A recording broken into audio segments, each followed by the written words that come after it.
Good evening, folks. We have the E-flite 2-meter Opterra with us tonight. Want to show you a little bit about it. Camera will come on in. Running on the NX8 radio. Wanted to open it up and show you inside. Here's electronics. So the battery they recommend for this 2-meter Opterra is actually the 2200 milliamp 3S. And you'll notice in here I have a 6000 milliamp 3S. And the reason is because I like to get good long flight time. Now, I will give a disclaimer. You'll need to open this up. I think I have the screws attached in here, so I don't think it will open. Try to show you. Yeah, so there's screws on the side, but this has multiple noses that come with it. You have this round nose, and you also have one that has like a hole in the middle for putting a GoPro. I think it's fitted to fit the GoPro camera. And this kind of came out in the GoPro days. You can put a little FPV camera up on top if you'd like. I have Velcro there. I put a little point and shoot camera there for a while. But inside this, I wish I had it open, but it's got a couple safety screws to keep this nose from popping off. But inside here are a bunch of weights. And if you're going to run this 2200 3-cell, you need to take these weights out of here. So don't get this plane and then put the 6000 milliamp in there and end up crashing it because it's too nose heavy. So make sure you take the weights out if you're going to run a bigger battery. The longest flight time I've had out of this was on a pretty windy day, and I was just motoring up and gliding down it. It wasn't trying to do any thermals, and I got like over an hour and 2 minutes or something like that. But anyway, keep that in mind. You can adjust this back and forth for your CG, and there are some CG marks here. I like these planes that have the CG points marked. You'll see them right here on both sides, so you can take your index finger and your thumb. Now it's going to be a little difficult because we have wind here, so it's going to be blowing on it, but then when you take your hands off, it's slightly nose heavy, so not too bad. Actually, just started sprinkling a little bit. I think we have a rain cloud bursting on us. But anyway, wanted to show you that because that's what I'm running with it. I would demonstrate it with the 2200 milliamp, but I'd have to put the weights back in. It's set up to be a FPV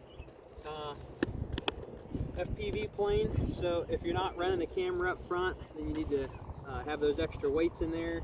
If you're going to run a bigger battery, pull the weights out. That helps you with your CG. So anyway, just wanted to make that known. And the wings do come apart. I'll show you real quick how they come apart. You got these quick disconnect pins, a larger one here, smaller one down on this end. The wing tip pops off, this pops off, and then there's just one individual plug, no quick disconnect or anything. Got the 2 carbon spars that go in there. These winglets lock in there as well. Maybe I'll show you that real quick. That's something when you go to put your wing on, put that back in there. You go to put your wing on, these pieces all come apart. So it's really nice. You put it in a wing bag if you want, really nice and compact. When you go to put it on, you'll see it's got 2 holes. The bigger carbon spar goes in the back or towards the rear of the plane. The smaller one towards the front. So you put the big one in there, and if you go to put your wing on, and you get it put on, and then you're like, uh-oh, I forgot this little winglet. I'm not sure what this is called, little vertical fin. You can't put that on afterwards, so just keep that in mind before you feed it on there. You'll see how these little slots are, and that fits in the little hole first. Then you slide it on, maybe. There you go. Feed the other one on, get it started, push it on there, do your single plug, make sure your polarity is correct. Has a little diagram on there for your polarity. Tuck your wing wire in as you slide it on, make sure your wing wire doesn't get pinched. Is one of the vulnerabilities of this plane. But really nice for a 2-meter wingspan. It's really nice that the wings all come apart. These little pins push in. Sort of reminds you of how the Draco is, or just a quarter turn and fasten. And you put your wing tip on the end, fasten that in. And the other side is, of course, the reverse process. Has a folding prop, which is nice for when you're gliding. As I mentioned already, running on the Spectrum NX8. I do have safe programmed in. I really like safe for launching any planes that you're going to hand launch. I always like to use safe. Just gives you a fighting chance on your launch. I will mention another thing too. There's a lot of people who will take these planes and they'll go to hand launch them, and as they launch, they don't drop their hand down. So they throw the plane. Oh, banging my glasses off. They'll throw the plane. These props are pretty, they're fairly good size, not overly large. They'll throw the plane and leave their hand there, and you'll find a lot of videos on YouTube where people just slice the top of their wrist open, the top of their hand, and all of that, messing things up. So my solution to that, not only with this one, but any other planes that have a rear prop and you need a hand launch, for number one, put it in safe, program it with safe. So we have safe on the switch here. You'll see safe is working correctly. It has AS3X and safe.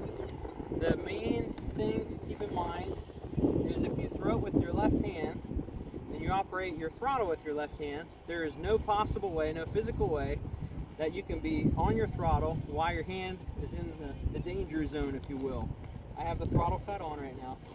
But if you throw it with your right hand, even though people make a mental note to make sure you don't throttle up before you get your hand out of the way, I've just seen it happen on YouTube. They end up chopping their hand. So whether it's the Fox or whether it's this 2-meter Opterra, I have just adapted to launching with my left hand.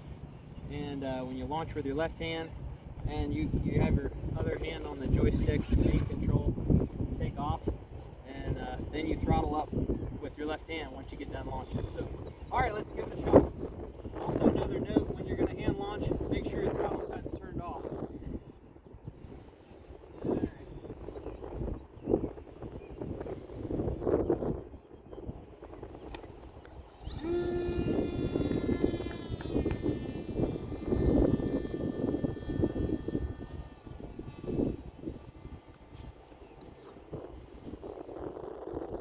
It's pretty windy out, some good crosswinds. This 2-meter Opterra just has really good kiting characteristics. And by kiting, I mean when you have the nose pointed into the wind, it just flies really nice. So this has folding props. We're going to shut the motor off. You can see how slow it flies. And you could just pretend you have a kite string hooked to it because it'll just sit there in the wind. Really considerable FPV platform for somebody looking to get into FPV. It just glides around. Again, it does have safe and AS3X, so they're fighting the wind today for us. You can always take it out of safe, do some sport maneuvers, see what we can do here. Climb up, do a loop. And it doesn't have unlimited vertical. It does have good power. I've heard of people trying to run these on 4-cell. I haven't tried mine yet. So this is just 3-cell, 6,000 milliamps.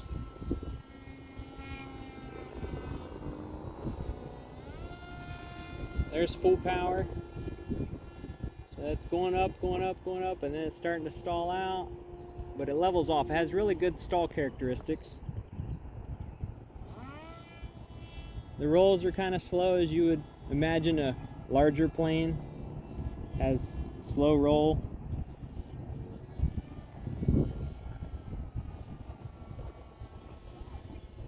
Let's do some low passes here. It's not a real fast plane, but it's fun. It's one of those windy day flyers. It's really important that you have a plane that you can fly in adverse weather. The winds tonight, as you can probably hear on the microphone, I don't know what they are, maybe 10, 15, gusting to 20, I think is what they called for on the weather. So it's nice to have a plane. You might not want to fly it every day. Might not be the fastest one in your collection. Might not be the most beautiful plane in your collection. Like this one, it's a hand launch, it's a grass landing, so you're not going to do touch and goes. I really enjoy doing touch and goes with airplanes. But this is one when it's windy, I bring it out and it flies good in the wind. Now I will say about this, be careful when you're setting up your CG. Just make sure you check your CG when you're setting up your battery, just as I demonstrated at the beginning of the video. Because if you have an Opterra like this set up that's too tail heavy, meaning your CG is towards the rear, you'll have a stall, a really bad stall. It'll go into a death spin. I call it a death spin. Now it's a fairly flat spin, it'll just start spinning around, and it's unrecoverable if your CG is back too far. So I've had this plane for a while now, I don't know, maybe a year or so, and when I first got it, I did not check the CG. I don't remember what battery I was using. I don't think it was the 6000. I think it was a 2200 maybe, or 4000.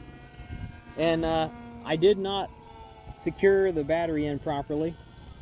And as soon as I launched it, I gave a good hard launch. And as soon as I launched it, I heard a clunk. It sounded almost like a brick inside, you know. And at first I thought, I wonder what that is. But then I realized right away that the battery had come loose and slid towards the rear. And I was too close to the tree line on my takeoff, so I had to go ahead and stick with it. I throttled up, but as soon as I started adding some ailerons in for a turn, it went into that death spiral. So keep that in mind. If you have trouble with it spiraling, or you run across videos, people say, oh, it goes into a death spiral and I can't pull out of it.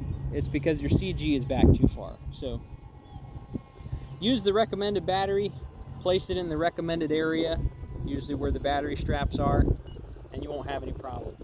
If you want to get longer flight time and throw a 6000 milliamp like I did, then be sure to take your weights out. And like I said, either way, the foolproof solution is just to make sure you check the CG, and the CG marks are on the plane itself, so kind of hard to go wrong. Let's take it up some and we'll glide it down and just show you some of its gliding characteristics.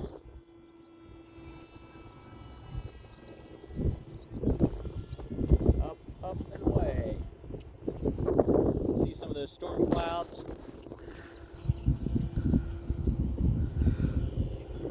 Still got it? No, okay, now I do. Oh, you got it? Alright. Now we're going to shut it off, point it into the wind, and look at it, it's almost just sitting there. Let's see if we can get it to fly backwards.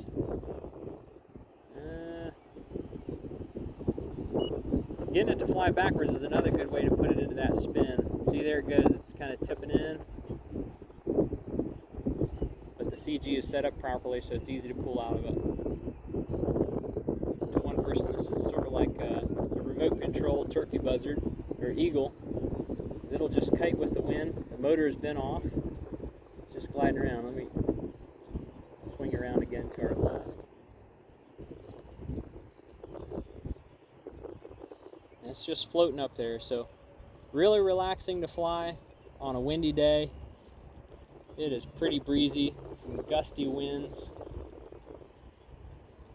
And there it is, just kind of floating. Really looks like you could hang a kite string from it. It's flying just like a kite.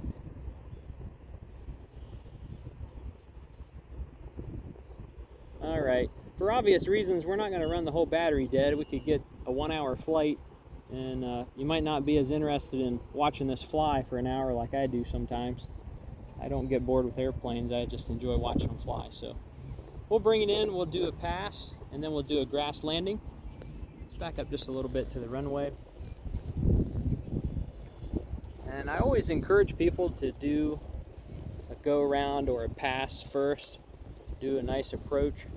There's a few reasons why. One of them is you can see how your plane is going to descend. You can figure out the wind currents, you can figure out how to line up. So that's what we're doing. You can see it's flying a little crabbing a little bit, but that's still motor off. Now I'm back on the motor. We'll do another go round and we'll try to land on our next one.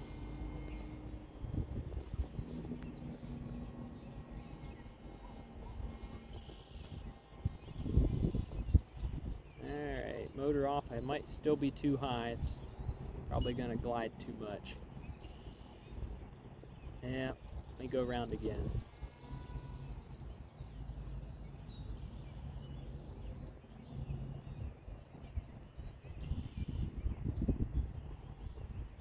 I'm going to give a little motor just so we can get it here a little closer and you can see it.